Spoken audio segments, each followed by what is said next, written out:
In the tiny town of Kittitas, population 1,100, 11-year-old Cody Haines disappeared without a trace the night of September 11th after an argument with his parents. They went inside the room, pulled back the covers. Cody wasn't there. Officers say the boy's father has told several different stories about how his son disappeared. They initially told the police that he had run away. While 2.5 months have now passed since the little boy's disappearance, police are still treating this as a straight missing persons case, although they do have some serious concerns about the behavior of the boy's parents. They've stopped talking with investigators. They didn't attend a candlelight vigil for their son.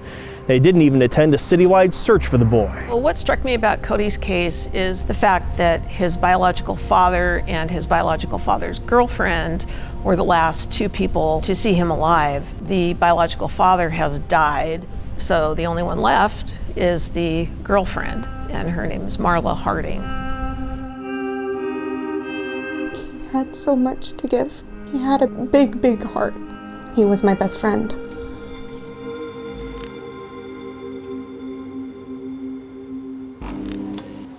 Can you describe what's going on in the play? That is where we were going for after-school safe place.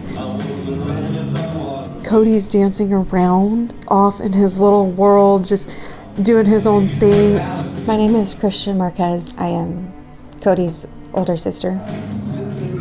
Cody was autistic, so he just had a different way of thinking. He loved how things worked. He would take things apart.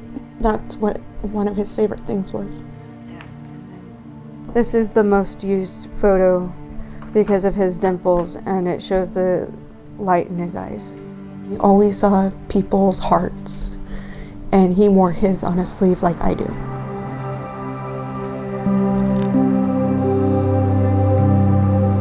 Kittitas is a small community. It's a rural community in central Washington.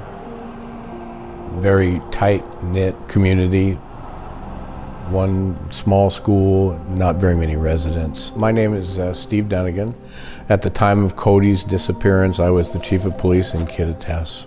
Initially, there was searches around town and the hangouts for kids and things that were done. A team of crime scene investigators carefully searched Cody Haines' home. And then that didn't result in anything, and nobody had seen anything. So yeah, it was disconcerting. His family initially reported him missing as a runaway. There was no evidence that Cody had run away. In fact, when they looked into that possibility, they found his backpack and his bicycle in the shed adjacent to that home. I'm Rose Winquist, and I'm investigating the disappearance of Cody Haines.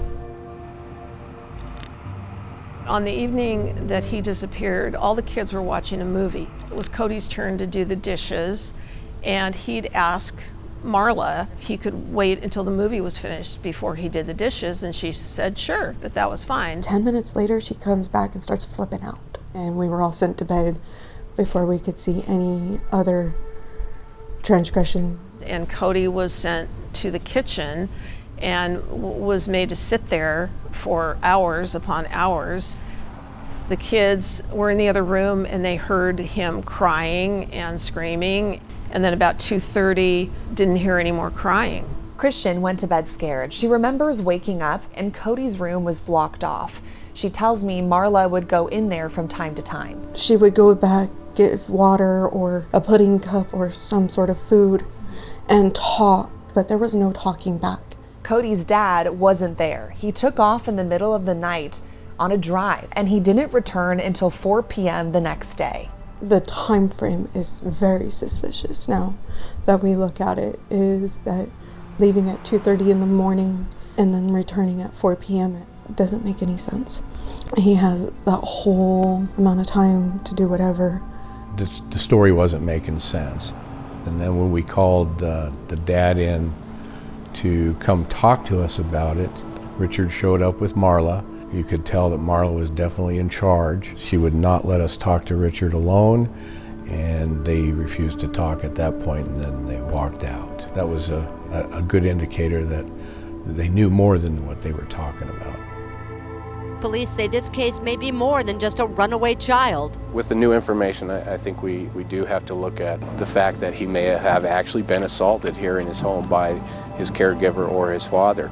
What stood out to me about his case is the fact that the only two people that really know what happened to Cody are his biological father and his biological father's girlfriend. The Kittitas County Sheriff's Office tells King 5 Marla Harding is a person of interest in this case. I reached out to Marla over the phone. She identified herself, and when I said I'm investigating the disappearance of Cody Haines, she hung up on me. I then emailed her and asked her if she was the last person to see Cody alive. She told me, I was not aware he had passed away. Thank you for notifying me. No comment. Do not contact me again. Cody's father passed away in 2019. I did try to get answers for years from him, but he took it to the grave. But yeah, it's one I couldn't solve. It does, it weighs on you.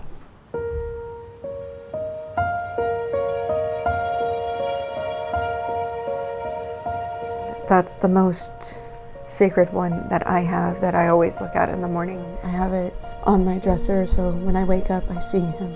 When I go to bed, I see him.